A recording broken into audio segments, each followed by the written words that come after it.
expressions se traduisent par des mouvements presque identiques des muscles et de la peau, surtout au-dessus des sourcils et autour de la bouche. Il y a même quelques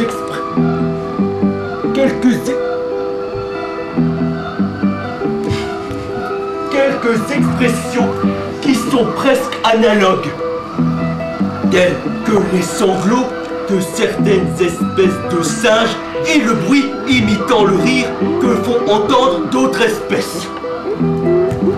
Actes pendant lesquels les coins de la bouche se retirent en arrière et les paupières inférieures se plissent.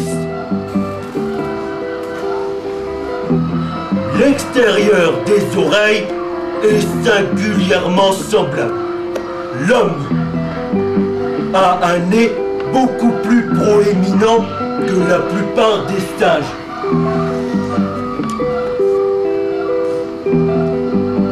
Mais nous pouvons déjà apercevoir un commencement de courbure aquiline sur le nez du gibbon ou l'oc.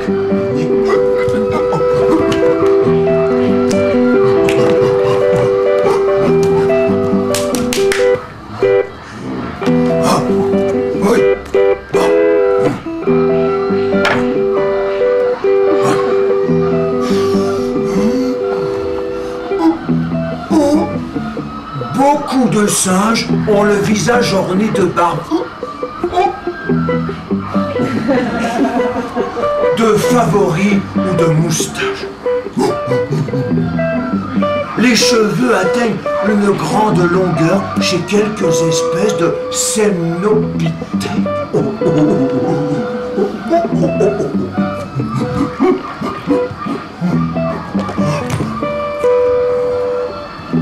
Chez le bonnet chinois, Macacus radiatus. Il rayonne d'un point du vertex avec une raie au milieu, absolument comme chez l'homme. On admet généralement que l'homme doit au front son aspect noble et intelligent.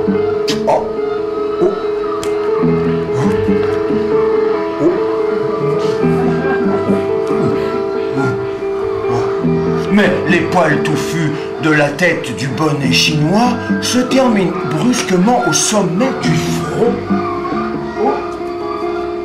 lequel est recouvert d'un poil si court et si fin.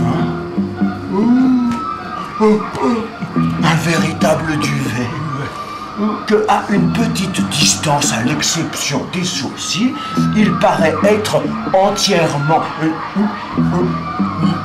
nu.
5. Nous sommes à Dayton, Tennessee, États-Unis, pour la retransmission en direct, Mesdames et messieurs, bonsoir. de ce que le Baltimore Sun appelle déjà le procès du singe. Plus de 40 ans après la mort de Charles Darwin, partisans et adversaires de la théorie de l'évolution se disputent âprement sur le front de l'éducation.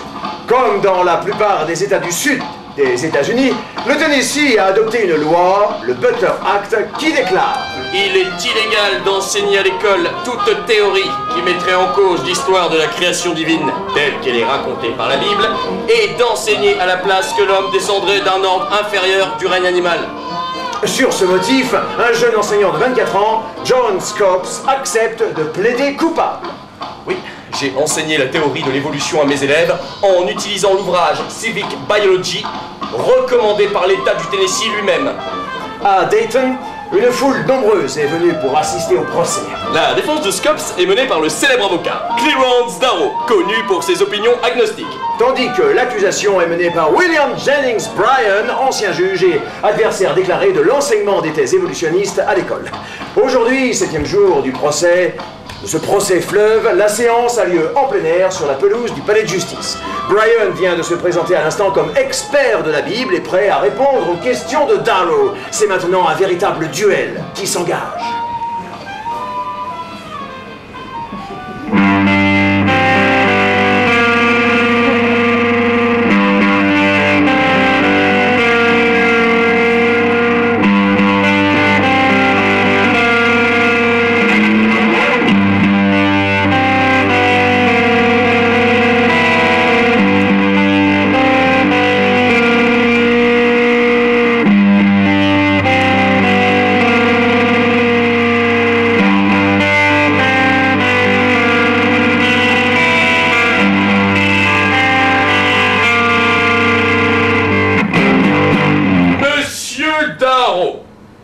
Il n'est pas acceptable d'apprendre à nos enfants que l'homme, une simple espèce de mammifère, si on en suit ce cher Darwin, ne descendrait même pas d'un singe américain, mais d'un singe du vieux monde. Monsieur Darrow, ce n'est pas écrit dans la Bible, et ce qui est écrit dans la Bible est à prendre comme c'est écrit. Alors, monsieur Bryan, comment expliquez-vous que d'après votre Bible, une baleine ait pu avaler puis recracher Jonas au bout de 3 jours, que Joshua ait pu arrêter la course du soleil, qu'à bord de l'arche de Noé on trouve des poissons, qu'ils auraient pu aussi bien nager dans les eaux du déluge, et qu'au 3e jour de la création, il y avait déjà des plantes sur la terre, alors que le soleil n'était pas encore créé? Vous n'avez pas le droit de vous en prendre au socle de notre civilisation. Mais alors, c'est faire injure aux scientifiques du monde entier et aux élèves des écoles que de mélanger ces récits de miracles, auxquels chacun est libre de croire ou de ne pas croire, et des faits de science qui sont attestés par l'expérience, par des mesures, par des preuves et des vérifications auxquelles tout le monde peut avoir accès. Les mots de la Bible ne sont pas à prendre dans un sens littéral. Eh bien, dans ce cas, c'est une supercherie que de le mélanger avec des vérités scientifiques. Mais, monsieur Bryan, une dernière question. Est-ce que les 6 jours de la création sont des jours de 24 heures?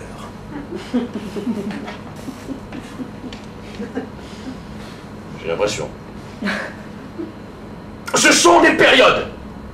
Mais vous me fatiguez, je ne pense pas aux choses auxquelles je ne pense pas. Ah bon? Et vous arrive-t-il de penser aux choses auxquelles vous pensez?